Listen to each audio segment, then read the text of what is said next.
You have had an amazing history in terms of coaching and helping military academy grads from West Point, Naval Academy, and Air Force Academy. So you've been there, seen a lot. What are some of the biggest tips you have for what people can do in order to grow their career? The biggest tip I could give is you always should start building out your network, whatever stage of you are in your career. And that network can initially be your warm network, which is friends, colleagues, neighbors even, and then expanding that into a more professional, expansive network where you're identifying mentors, individuals who are in positions of leadership, who can connect you with other individuals and provide that breadth of knowledge to make you aware of opportunities within the corporate world and help you elevate your career to that next step. What do you think when people say, hey, I'm going to lead with my resume?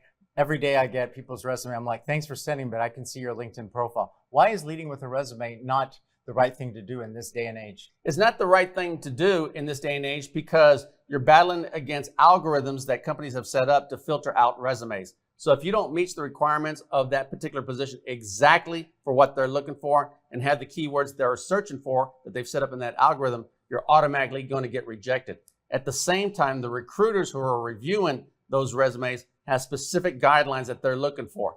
And if you don't check off all the boxes that they're looking for, you're going to be rejected for the role. So if you have any intention of pivoting outside your core area, that is going to be very, very difficult for you because you're only going to be looked at as somebody that can do what is defined within that resume. What are the biggest mistakes you've seen people make? You've seen people make a lot of mistakes. Why don't we just start talking about those mistakes? Well, the first mistake is like what we've already been talking about, Tom, is people are leading with their resume. So that's the first mistake. The second mistake is they're not developing an effective network. And then once they create it, they don't keep it going. They got to keep it alive. So you don't let your network that you spent all this time and effort to develop die on the vine.